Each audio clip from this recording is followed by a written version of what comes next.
¿Qué hubo? Bienvenidos y bienvenidas a un nuevo capítulo de Literatus, podcast dedicado al género del cuento y en el que se habla de la vida de los autores, sus historias de vida y se leen cuentos en voz alta para que usted oiga mientras ve llover, cosa que parece es lo único que sucede en Bogotá o mientras está en la playa y el sol los y las acompaña.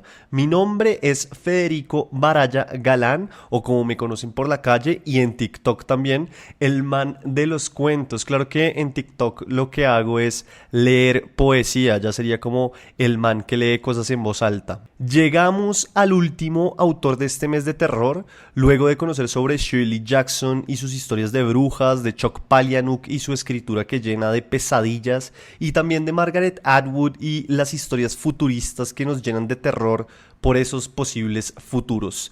Luego de todo ese talento que hemos oído y conocido en este podcast, no podía terminar este mes sin traer a este espacio auditivo a uno de los personajes más extraños de la literatura, que ha sido reverenciado por muchos y también criticado por otros tantos. Me refiero a Edgar Allan Poe, el escritor que para no morir de hambre buscó las maneras de reinventar el género del cuento y el cual es vital para hablar de la literatura de Estados Unidos. El público que sigue la promoción de la lectura en este podcast cada vez crece más. Sé que reportan sintonía desde Argentina, Ecuador, Perú, Colombia, Uruguay y también desde Estados Unidos, desde Tallahassee, Florida. Sé que Sebastián Jiménez, director asistente de orquestas, oye religiosamente este podcast. Entonces nada, un saludo para él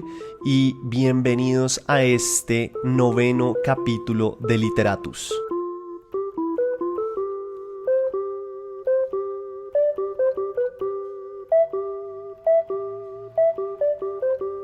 Vean, yo tengo en este momento en mis manos una edición de los cuentos completos de Edgar Allan Poe que fue traducidos, o los cuentos fueron traducidos por nada más ni nada menos que Julio Cortázar. Es un pequeño tesoro que me regaló José Ibáñez, su oftalmólogo de confianza, y que si usted lo encuentra por ahí, el libro, pues le recomiendo que lo compre porque es bastante interesante ver cómo Julio Cortázar tradujo estos cuentos de Edgar Allan Poe. Hay que entender que Cortázar también era un lector asiduo de el escritor norteamericano.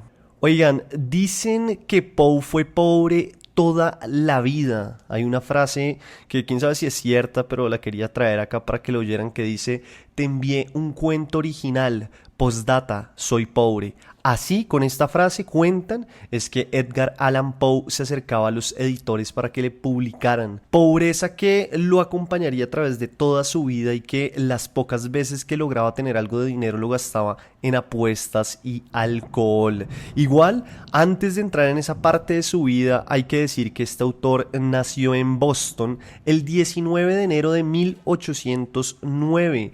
Fue hijo de la actriz Eliza Poe y David Poe. Desde muy pequeño, hay que decirlo, Poe conoció la desgracia de primera mano. A sus 2 años su madre Elizabeth murió. Lo que cuentan es que el padre en realidad nunca estuvo presente y claro, como se murió la madre, lo que pasó fue que esto ocasionó que la vida de Edgar Allan Poe tomara un rumbo muy distinto desde pequeño. Primero lo separaron de sus hermanos. Después él fue a dar a la casa de John Allan, que era un mercante millonario que decidió ofrecerle su hogar, a pesar de que nunca lo adoptó ni lo vio como un hijo, sino que simplemente lo aceptó dentro de su hogar.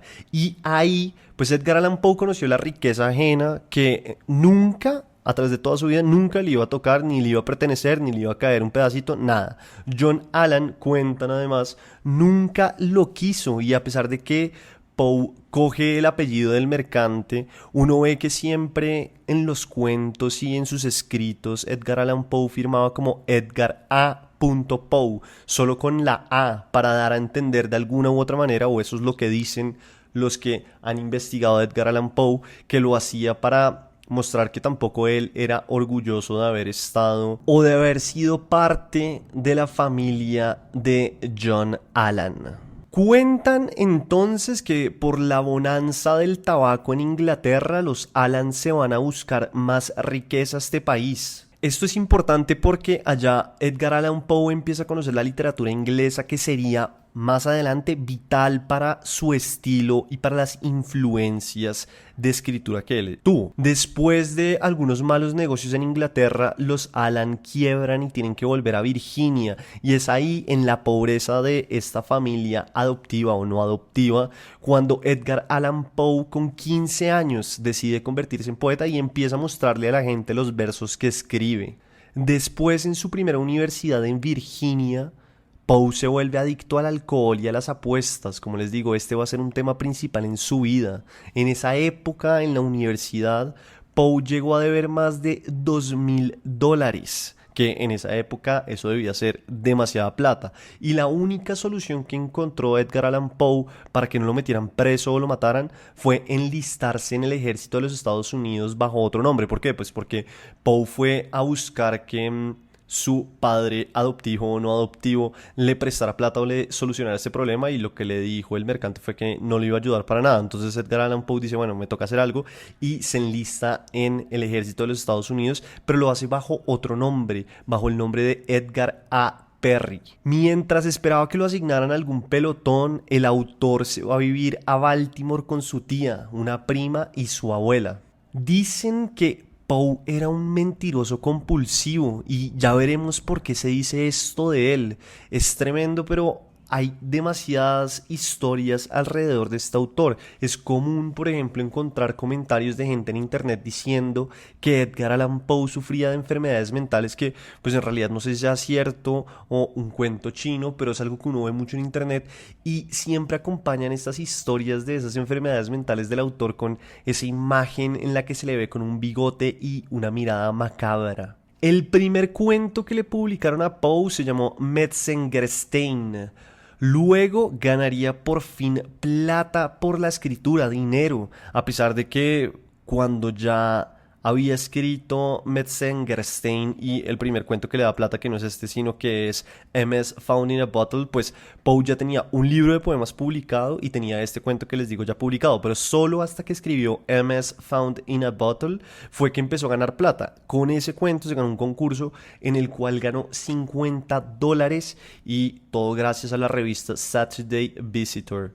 Ese cuento es importante en la vida de Edgar Allan Poe porque le abrió las puertas a un periódico llamado Southern Literary Messenger, en el cual le pagaban $60 al mes por ser el editor literario. Cuenta un editor que cuando encontró a Poe después de ganarse este premio por el cuento de MS Found in a Bottle, pues lo encontró en Baltimore y lo encontró en un estado de desgracia total. O sea, al parecer Poe llevaba mucho tiempo sin comer, estaba bastante flaco y estaba famélico, y la gente se lo encontraba en la calle y lo que hacía Poe era pedirles que le dieran plata.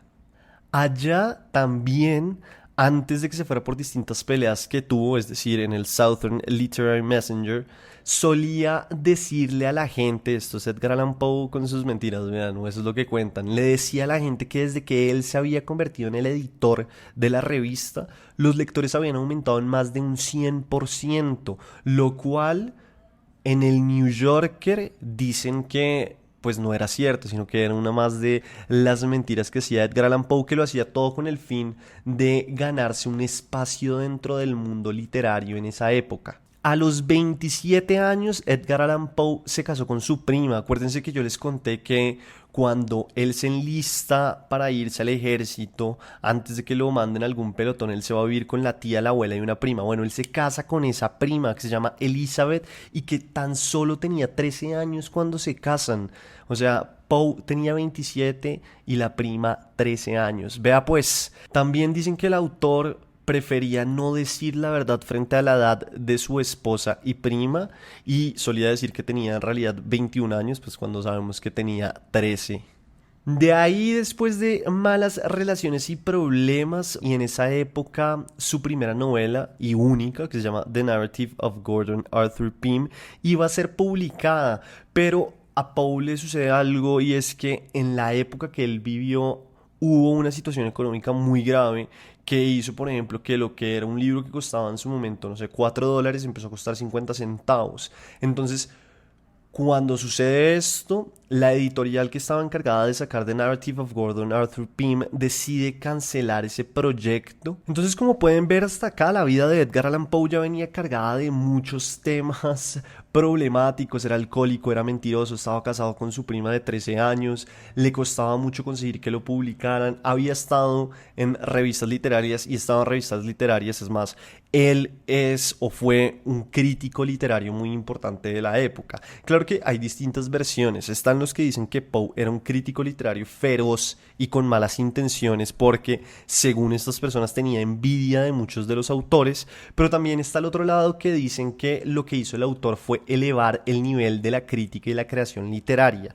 Pues en ese entonces lo que se pensaba es que los críticos solían alabar a todos los autores de Estados Unidos solo por el hecho de ser de ese país. ¿Por qué? Porque en Estados Unidos en esa época querían construir esta nueva narrativa de Estados Unidos y crear estos nuevos autores. Pero lo que pensaba Edgar Allan Poe es que para que eso fuera posible, la literatura tenía que ser de un alto nivel, de alto vuelo, y para eso se necesitaba que personas como él hicieran críticas feroces y que mostraran de verdad que no era simplemente por el hecho de publicar, sino que había que construir buena literatura.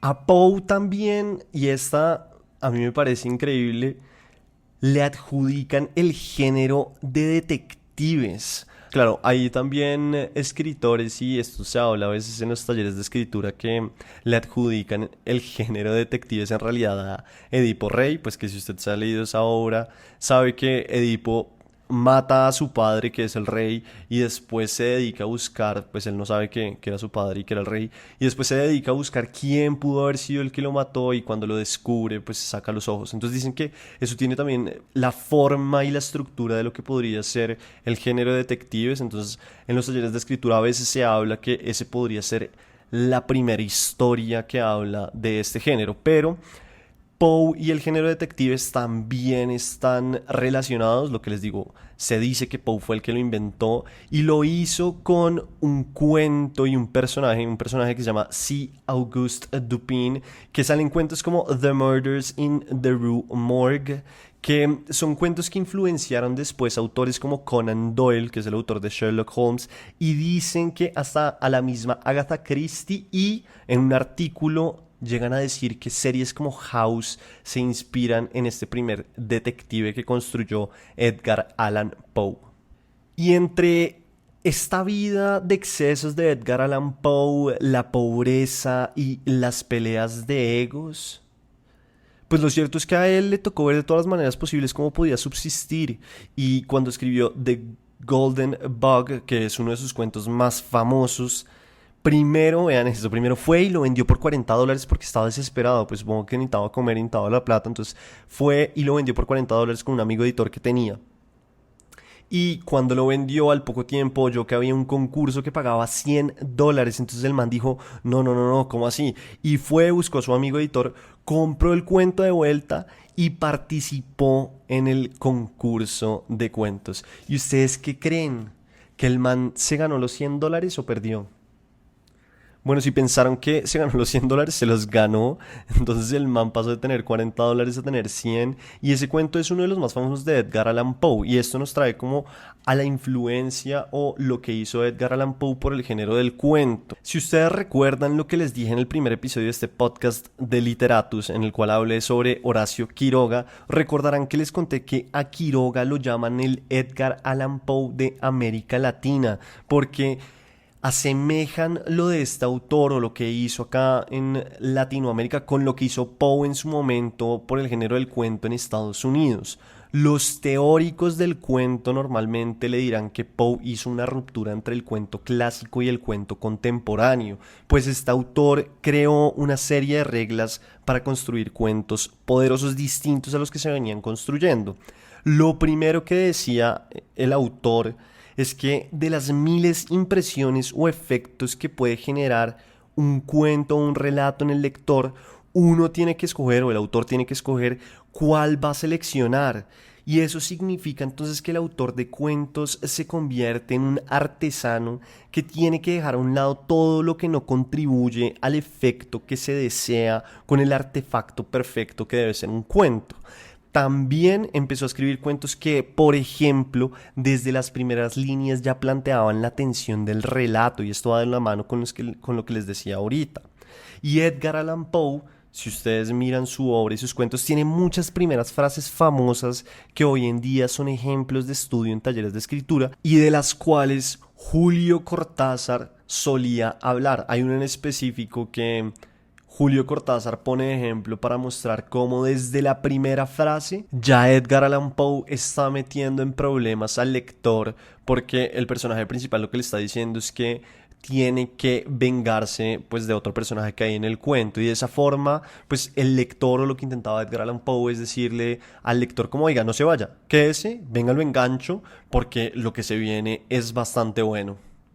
También, por ejemplo, Edgar Allan Poe decía que una pieza o un escrito o una historia corta que valga la pena escribir debe poder ser leída en una sola sentada, cosa que si usted coge los cuentos clásicos verá que muchos son largos y no necesariamente se pueden leer de un solo envión.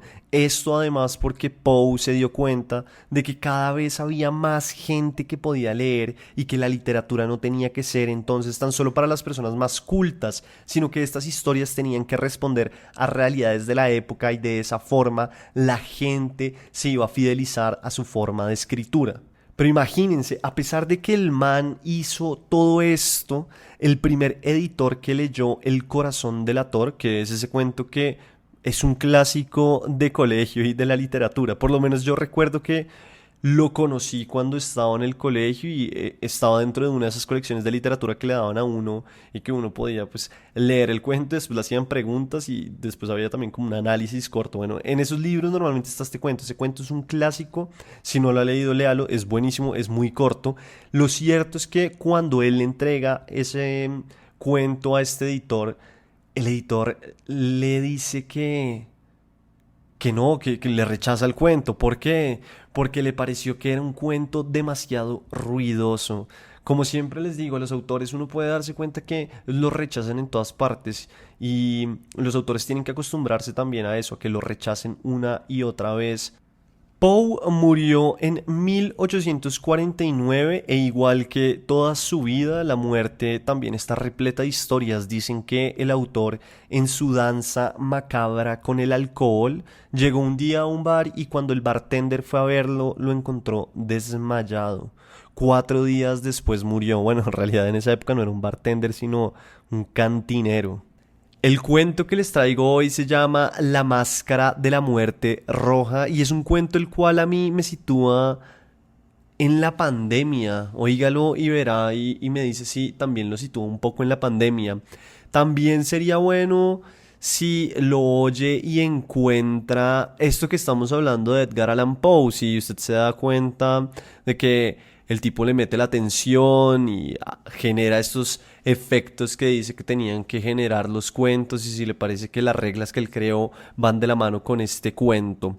Y como último dato curioso antes de leer el cuento, la novela Haunted, de la cual saqué el cuento de Chuck Palahniuk, que es Tripas y que mucha gente me escribió porque los afectó un montón, bueno, esa novela, que está compuesta de pequeños cuentos y poemas, tiene o empieza con un epígrafe de este cuento. Vea cómo se van juntando cada uno de los episodios de Literatus. Pero bueno, ya sin más preámbulo o preludio, entremos a el cuento de Edgar Allan Poe.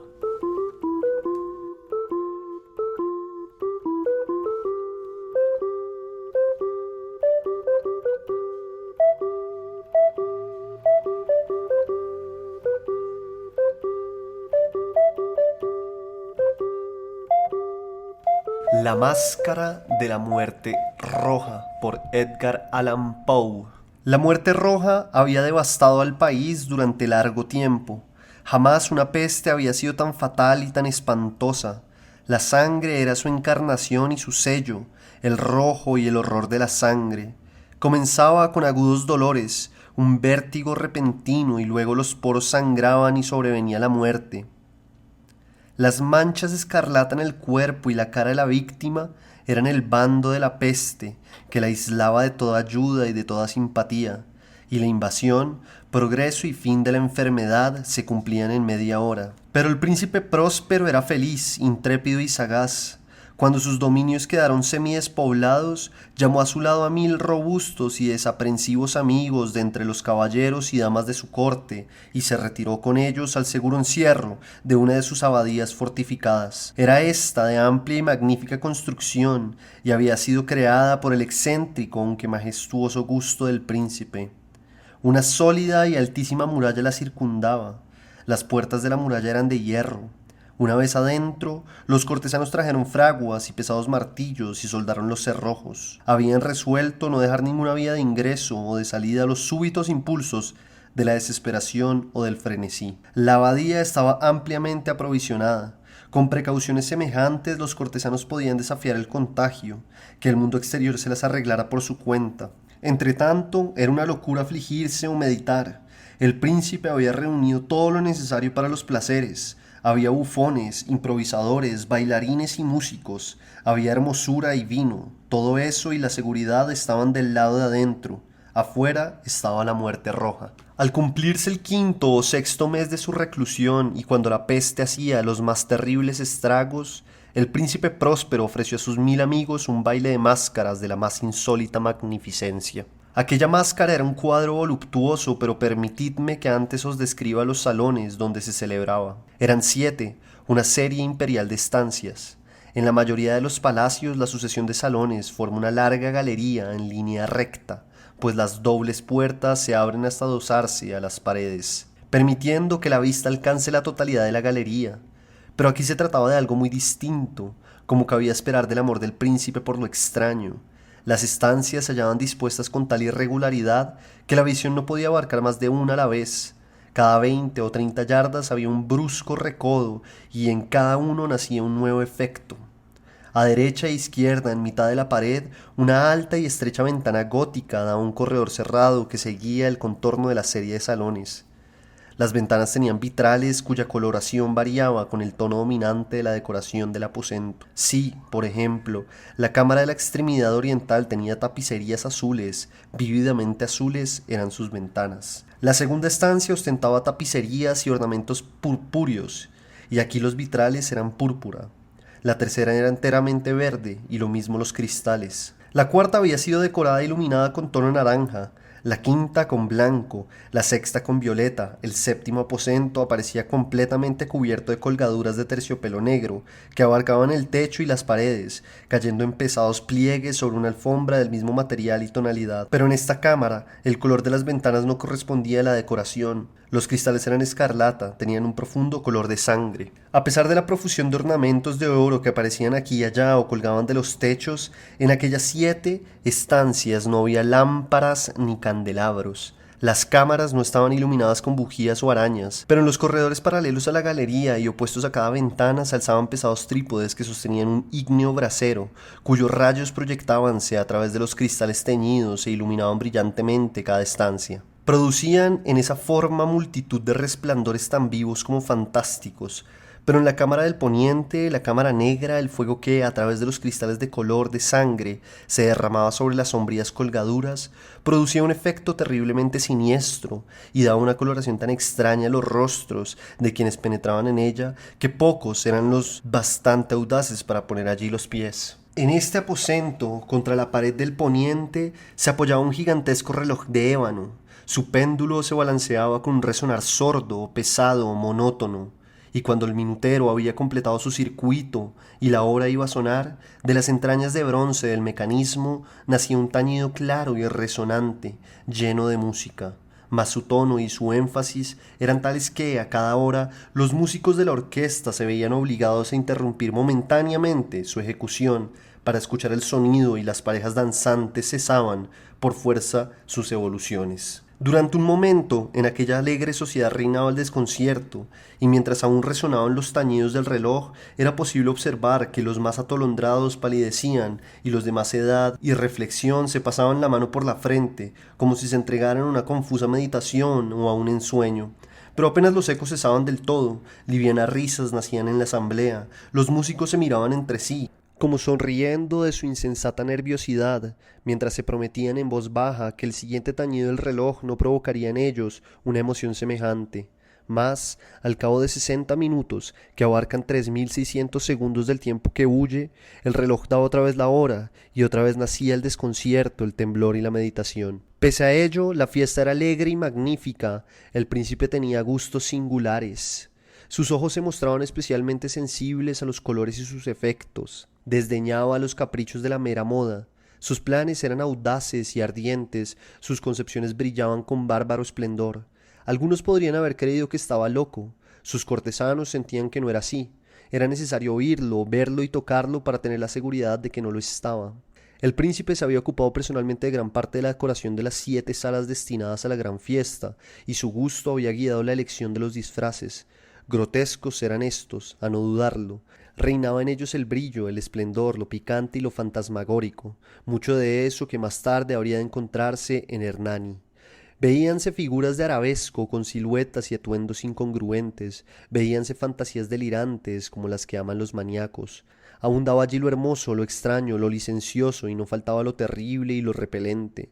En verdad, en aquellas 7 cámaras se movía, de un lado a otro, una multitud de sueños, y aquellos sueños se contorsionaban en todas partes, cambiando de color al pasar por los aposentos y haciendo que la extraña música de la orquesta pareciera el eco de sus pasos. Mas otra vez tañe el reloj que se alza en el aposento de terciopelo. Por un momento todo queda inmóvil, todo es silencioso, salvo la voz del reloj. Los sueños están helados, rígidos en sus posturas, pero los ecos del teñido se pierden. Apenas han durado un instante y una risa ligera, a media sofocada, flota tras ellos en su fuga. Otra vez crece la música, viven los sueños, contorsionándose de aquí para allá con más alegría que nunca, coloreándose al pasar ante las ventanas, por las cuales irrumpen los rayos de los trípodes. Mas en la cámara que da al oeste ninguna máscara se aventura, pues la noche avanza y una luz más roja se filtra por los cristales de color de sangre. Aterradora es la tiniebla de las colgaduras negras, y, para aquel cuyo pie se posa en la sombría alfombra, brota del reloj de ébano un ahogado resonar mucho más solemne que los que alcanzan a oír las máscaras entregadas a la lejana alegría de las otras estancias. Congregábase densa multitud en estas últimas, donde afiebradamente latía el corazón de la vida. Continuaba la fiesta en su torbellino hasta el momento en que comenzaron a oírse los tañidos del reloj anunciando la medianoche. Cayó entonces la música, como ya he dicho, y las evoluciones de los que bailaban se interrumpieron, y como antes, se produjo en todo una sensación angustiosa. Mas esta vez el reloj debía tañer 12 campanadas, y quizá por eso ocurrió que los pensamientos invadieron en mayor número las meditaciones de aquellos que reflexionaban entre la multitud entregada a la fiesta. Y quizá también por eso ocurrió que, antes de que los últimos ecos del carrillón se hubieran hundido en el silencio, muchos de los concurrentes tuvieron tiempo para advertir la presencia de una figura enmascarada que hasta entonces no había llamado la atención de nadie.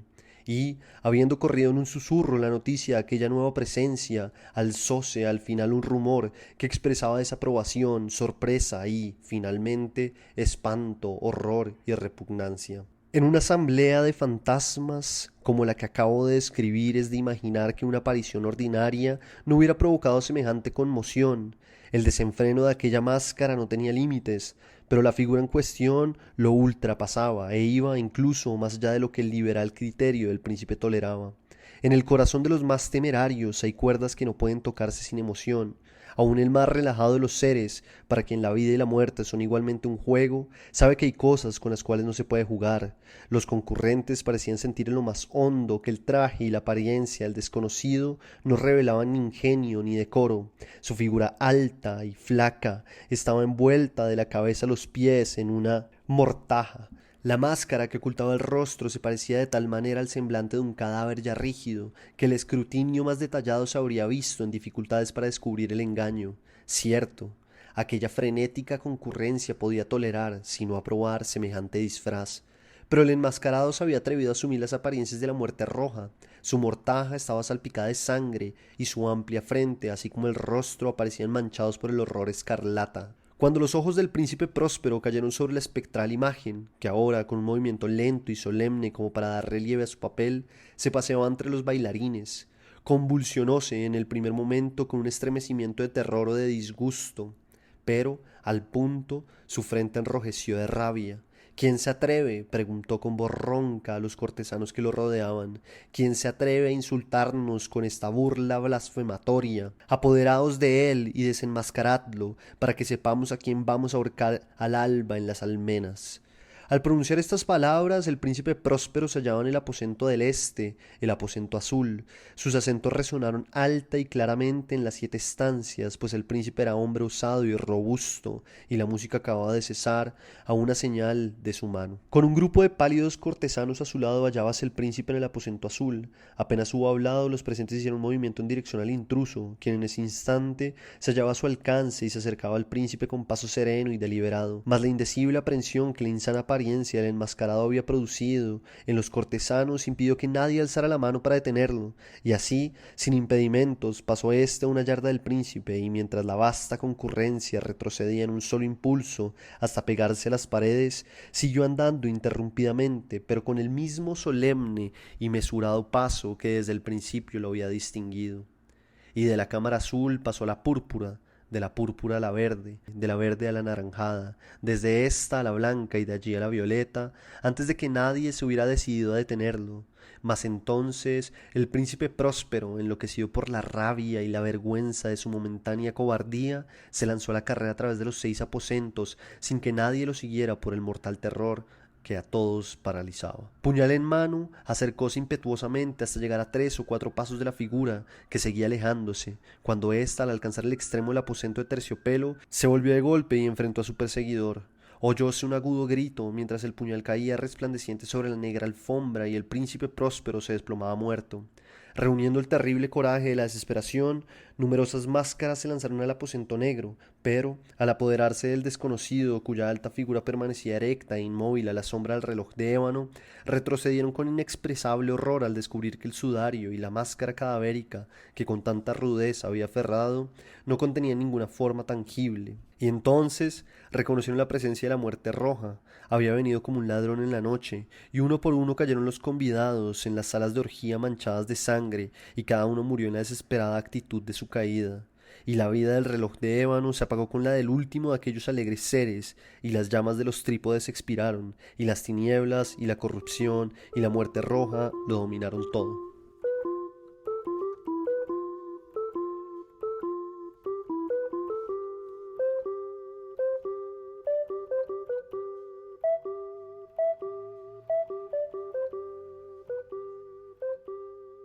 Este noveno capítulo fue gracias a Chocolatra, los mejores brownies melcochudos de Colombia y el mundo, y también a N, pan artesanal en el que se toman el tiempo de hacer muffins ingleses más ricos que leer mientras llueve. Mi nombre es Federico Baraya Galán y en Twitter me encuentran como @Federico Baraya. Y si les gustó este episodio, pues la invitación es a que me sigan en Spotify, y si quieren que charlemos por Twitter, allá también los espero. Antes de terminar, se viene el mes de Mundial de Qatar y para este mes vamos a hablar de cuentos y autores futboleros. Vienen varias sorpresas, viene eso, también algunas entrevistas que he venido preparando con algunos autores. Entonces los espero acá en Literatus y también en Twitter y en TikTok y en todas partes para que hablemos de literatura. Nos oímos la próxima semana con más autores y cuentos que nos llenen la vida de literatura.